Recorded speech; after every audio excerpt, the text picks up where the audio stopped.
You know, there are moments in life that split everything into a before and an after.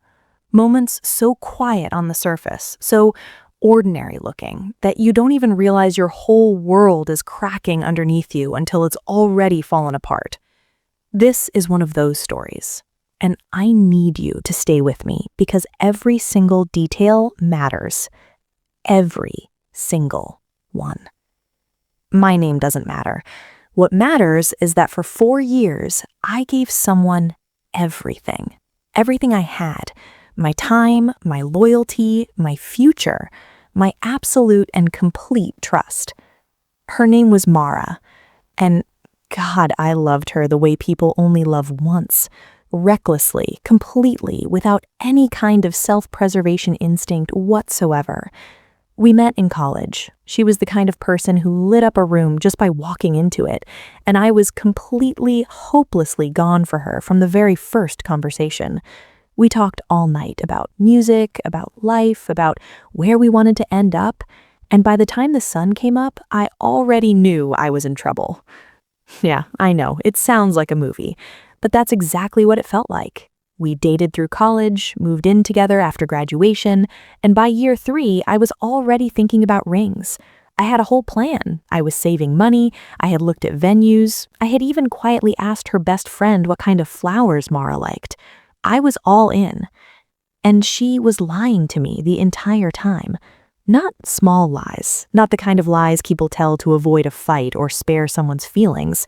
No, this was a structured, deliberate, long-running parallel life, a whole second relationship with someone I actually knew, with someone I had met at her cousin's birthday party and shaken hands with and called a decent guy. His name was Derek, and while I was working overtime to save up for a ring in a future, Mara and Derek were building something behind my back, something that had apparently been going on for over a year. Over a year, 365 days at minimum of lies laid perfectly on top of each other like bricks, building a wall between me and the truth. I found out the way a lot of people find out in 2024, through a phone. Not her phone, mine. She had borrowed it to look something up while hers was charging, and when she handed it back and walked into the bathroom, a notification slid down from the top of the screen. It was from an app called Signal. I didn't even know she had Signal on my... Wait, she didn't. It was a notification preview from a number I didn't recognize, forwarded somehow through a shared tablet we used for streaming. The message said, and I remember it word for word because it burned itself into the back of my skull, "Can't stop thinking about last night. Tell me you feel it too." I sat there for what felt like a full minute without breathing. My brain refused to process it. I kept thinking, no, that's spam. That's a wrong number. That is absolutely anything other than what it looks like. But then Mara came back out of the bathroom, glanced at the tablet sitting on the coffee table, and the color drained from her face so fast it was like watching someone get a bucket of ice water dumped on them. And I knew. I didn't even need to say anything. I just knew. I want to tell you that I handled what came next with grace and dignity. I want to tell you I was calm, measured, mature. But the truth is, I sat in complete silence for so long that Mara started crying before I said a single word. And when I finally spoke, my voice didn't even sound like mine.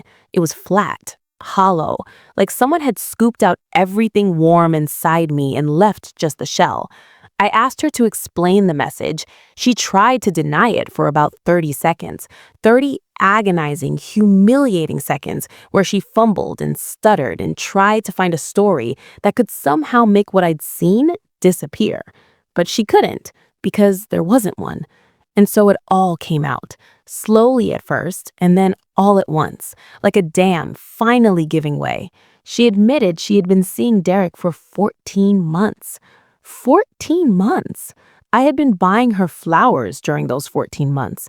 I had been cooking dinner and planning our future and introducing her to my family during those 14 months. I had been so genuinely, completely, embarrassingly in love with someone who was running a second life alongside me, like I was just a backup option she hadn't gotten around to deleting yet. But here's the best part. Here is the absolute cherry on top of this disaster Sunday. When I asked her why she did it, why she didn't just leave me if she had feelings for someone else, she looked me dead in the eyes, tears running down her face, and she said, "I didn't want to hurt you." Right, because 14 months of lies is so much kinder. I asked her to leave that night. She did. She went straight to Derek's place, which, by the way, I only found out because her location was still shared with me on Find My Friends, and I watched the little dot travel directly across town to an address I'd never seen before. That was a special kind of pain, watching a blue dot move across a map and knowing exactly what it meant. I didn't sleep that night. I lay on the bed, our bed, and stared at the ceiling and tried to figure out how to exist in a body that felt like it had been completely gutted. The next morning, I called in sick to work. Then the day after that. By the end of the week, I had dropped 8 pounds, which is impressive given that I was barely even a big guy to start with. My friends noticed. My coworker Jess started checking in on me daily. My mom called and said I sounded like a ghost. I probably was.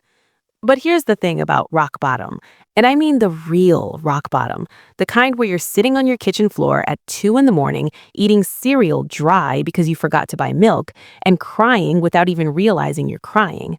The thing about that place is that eventually something shifts. Not dramatically, not like in the movies where the music swells and you suddenly stand up and punch the air. No, it's quieter than that. It's more like a decision. A small, cold, very deliberate decision. And mine came on a Tuesday night, 3 weeks after Mara walked out, when I was scrolling through my phone and accidentally landed on a photo of the two of them, which she had posted publicly on Instagram, by the way, without even having the decency to block me first, smiling at a restaurant I had taken her to on our second anniversary. Same restaurant, same corner table. And something inside me went very, very still. That was the moment I decided I was done grieving, and I was ready to start paying attention. Now, before I go any further, I want to be very clear about something. I am not a vengeful person by nature. I'm not the guy who eggs cars or spreads rumors or anonymously mails glitter bombs to people who've wronged him, although I will admit that last one crossed my mind briefly. What I am is methodical. I'm a problem solver. I work in data analytics for a mid-sized tech company, and my entire job is finding patterns, connecting dots, and understanding systems. And the more I thought about what Mara had done, not just to me, but to everyone around us who had been deceived, the more I started to see it not as a heartbreak, but as a problem with a solution. So I started paying attention, really paying attention. I didn't reach out to Mara, I didn't text Derek, I didn't post anything vague and passive-aggressive on social media. I went completely quiet. And while I was quiet, I started collecting information. Not in a creepy, obsessive way. I wasn't hacking accounts or hiring a private investigator. Everything I found through completely public, completely legal means. And what I found was illuminating. See, Derek had a business, a small home renovation company he'd started 2 years prior and had been slowly building up a client base. He had a professional Facebook page, a Google business profile, a handful of 5-star reviews, and, most interestingly, a small business administration loan application that he had apparently submitted and was still in the approval process. I knew about the loan because he had mentioned it proudly at that birthday party where I'd shaken his hand and called him a decent guy. A decent guy who was sleeping with my girlfriend for over a year? Sure. Anyway, I also started paying attention to Mara's professional situation. She worked in marketing, specifically in brand reputation management, which, again, I will let you sit with the irony of that for a moment, and she had recently landed a big new client, a regional retail chain that was apparently pretty image-conscious. Her whole pitch to them had been built around her personal brand, trustworthy, detail-oriented, someone who understands the long game. She had even written a LinkedIn article about integrity in marketing communications. It was published 11 months into her affair. I read it 3 times.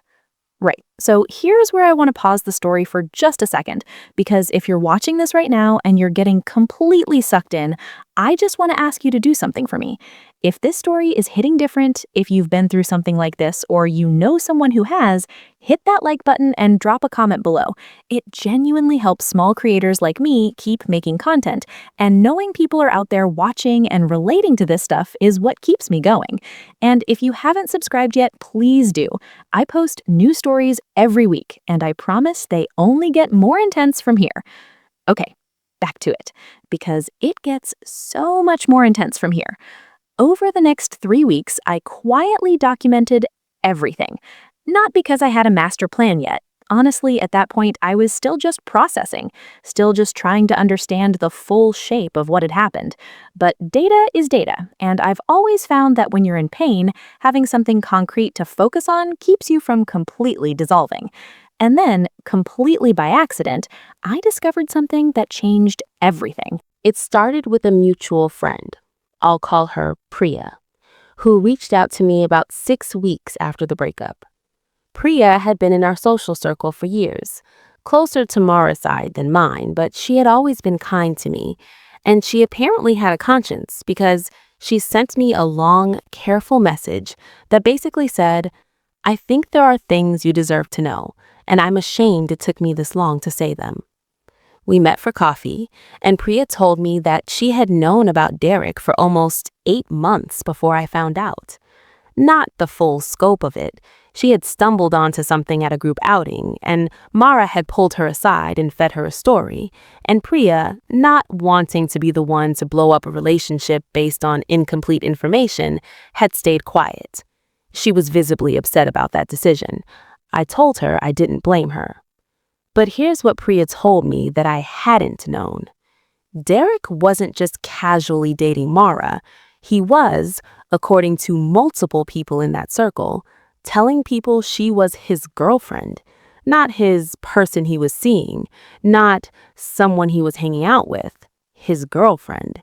He was introducing her to his friends, his family, apparently even a business partner, as his girlfriend, which meant that Derek knew about me and had consciously chosen to build a relationship on top of someone else's without losing a single night of sleep over it. And that changed things, because up until that point, I had been mostly focused on Mara's betrayal. She was the one who had made a commitment to me after all. But Derek? Derek knew. Derek had shaken my hand at a birthday party and looked me in the eyes and asked me what I did for work and laughed at something I said, and the entire time he knew exactly who I was and exactly what he was doing. What a guy. But Priya wasn't done.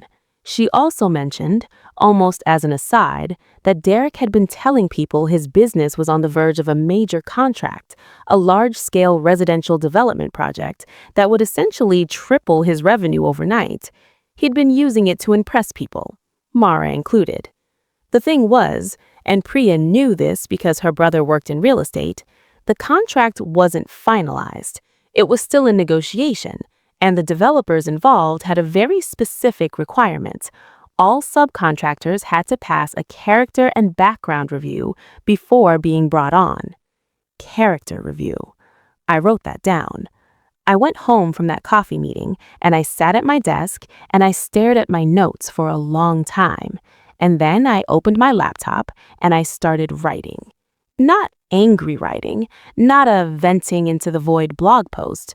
I wrote a very calm, very factual, very thoroughly documented account of exactly what I had experienced, what I had discovered, and what I believed the people around me deserved to know. I wrote one version addressed to Mara's new client, the retail chain, not as an accusation, but as a professional concern from someone who had direct personal experience with her ethics and judgment. I outlined the deception, the timeline, the calculated nature of it. I kept it professional. I kept it factual. I did not editorialize. I cited what I could verify. Then I wrote a second version. This one was addressed to the residential development company that Derek was trying to land his big contract with. Again, factual, calm, documented. I explained who I was, my relationship to the situation, and what I knew about Derek's conduct and character. I included the timeline. I included the fact that he had knowingly participated in a sustained deception for over a year. I noted that I was not making demands of any kind. I was simply making information available to people who are about to enter into significant business relationships and who I felt deserved to have a complete picture. And then I sat on both letters for 2 weeks because I'm methodical and because I needed to be sure. Those 2 weeks were the strangest of my life.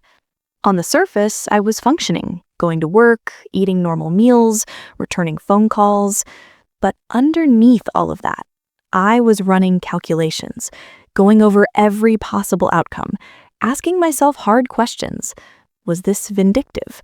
Was I doing this out of pain or out of principle? Was there a version of this where I was the villain?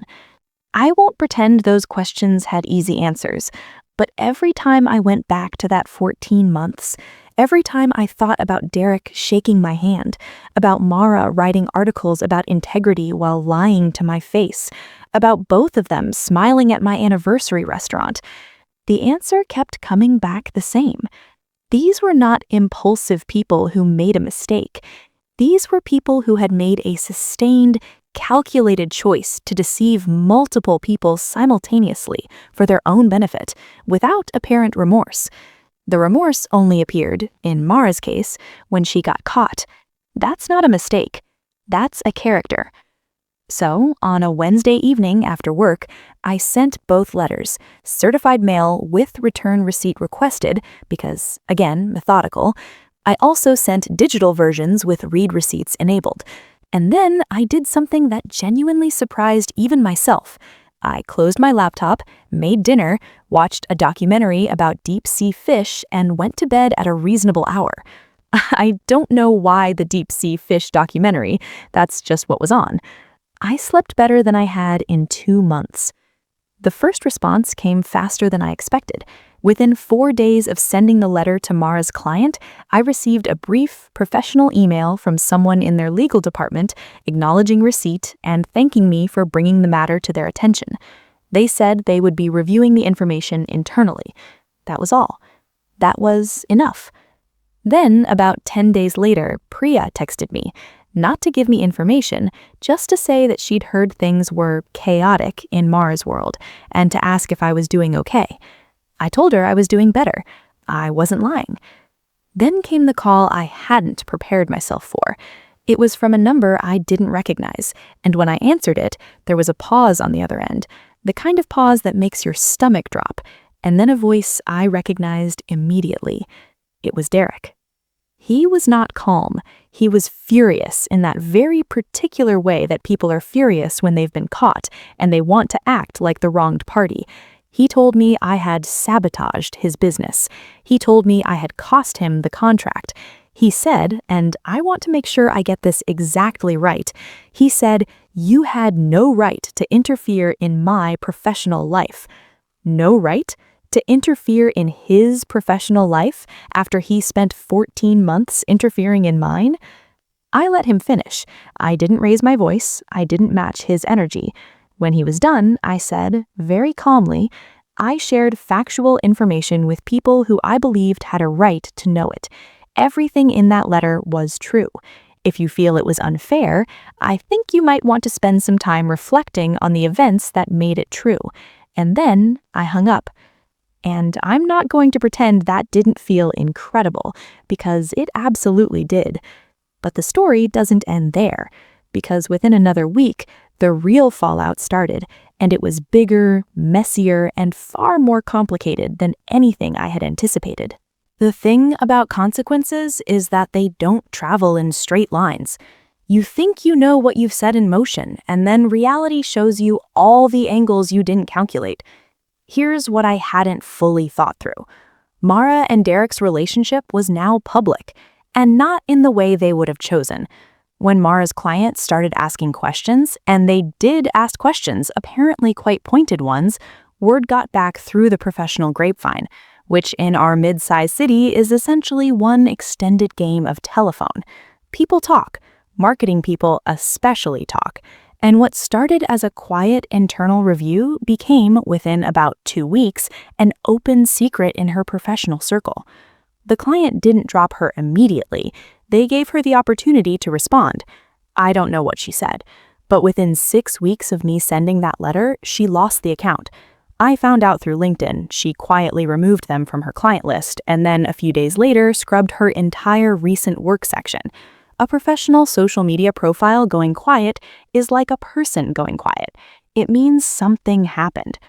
On Derek's side, things moved faster and harder. The residential development contract fell through.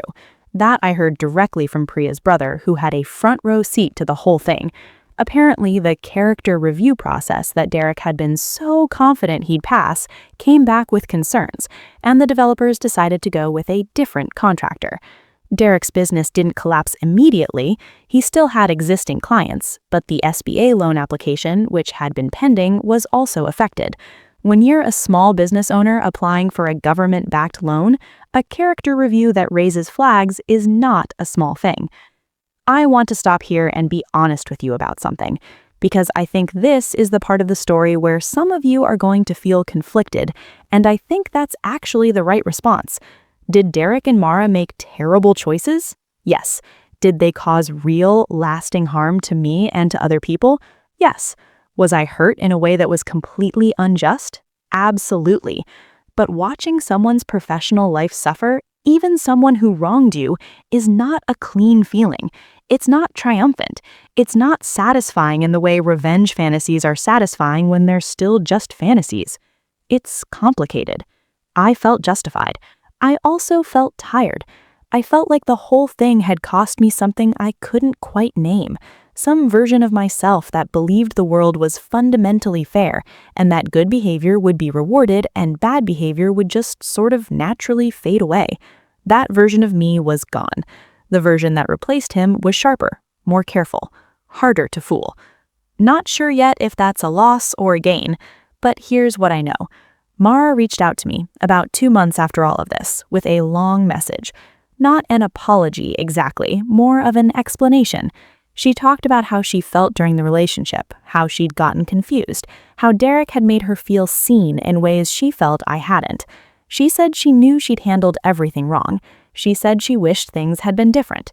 She also, in the same message, mentioned that things with Derek were complicated now, and she wasn't sure where they stood. So apparently the relationship built entirely on lying and deception was experiencing some trust issues. Shocking. Truly shocking. I read the message twice. I did not respond. Not out of cruelty, but because there was nothing I actually wanted to say. Everything I had to say had already been said, and to the right audiences. She was an adult who made adult choices and was now living with adult consequences. That wasn't something I needed to add to. Derek never reached out again after that one phone call. His business, last I checked, was still running, smaller, quieter, minus the big contract that was supposed to change everything. That felt like enough. So, where does that leave us? Where does this whole long, painful, weirdly fascinating journey actually end up? I've thought about that a lot, and here's the honest truth. I don't think revenge is the point of this story. I think clarity is. Because what I actually did when you strip away all the emotional weight of it was simply make sure that people had accurate information. I didn't fabricate anything. I didn't exaggerate anything. I didn't try to destroy anyone out of pure malice. What I did was refuse to be the only one absorbing the consequences of other people's dishonesty. That's the part that I think gets lost in conversations about betrayal and breakups and moving on. Everyone talks about healing. Everyone talks about taking the high road. And I believe in both of those things, genuinely. But taking the high road doesn't mean staying quiet while people who hurt you walk away completely untouched and start over with a clean slate while you're still sitting with the damage. Sometimes the high road involves telling the truth, even when it's inconvenient, even when it costs people something. The thing Mara and Derek never seemed to consider, the fundamental miscalculation at the center of everything they did, is that actions have reach. The things we do in private don't stay private forever. The lies we tell accumulate mass over time, and eventually they have weight, and eventually that weight lands somewhere, on someone. And sometimes that someone decides they're not going to be the only one it lands on. I'm not saying I'm a hero. I'm not saying what I did was without its own complications or its own cost. I lost sleep over those letters before I sent them. I asked myself hard questions. I sat with real uncertainty. That's important because the version of revenge that destroys you is the kind you pursue from a place of pure pain, without thinking, without asking why, without holding yourself to any kind of standard. That kind eats you alive. What I did felt different. It felt like a boundary. It felt like I was drawing a line and saying, here is the edge of what I will absorb on behalf of your choices. Beyond this line, you carry your own weight. And then I stepped back and let them carry it. The rest of my story, and there is a rest, a much better one, started the day I sent those letters. Because the minute I stopped giving all of my energy to what they had done and redirected it toward what I was going to do next, everything shifted. I got promoted at work 7 months later. I moved to a new apartment that I actually love. I started running, which I had always meant to do and never had. I met someone new, not a replacement, just someone new. Someone who is honest and present and completely terrible at cooking, which I find oddly endearing. Life, it turns out, doesn't wait for you to be ready. It just keeps moving, and at some point, you have to decide whether you're going to move with it or stay behind. I chose to move. And Mara and Derek? They are somewhere out there, building whatever they're building now on the foundation of what they started. I don't wish them harm. I don't wish them well. I wish them exactly what they earned, which is a relationship built on the same trust and honesty they showed the world when they thought no one was watching. Good luck with that, genuinely. If you made it all the way to the end of this story, thank you. That means more than you know. These stories are real, they're raw, and they take something out of me every time I sit down to tell them. If this one hit home for you, please leave a comment below. Share it with someone who needs to hear it. And don't forget to subscribe so you never miss what comes next. Because what comes next is worth staying for.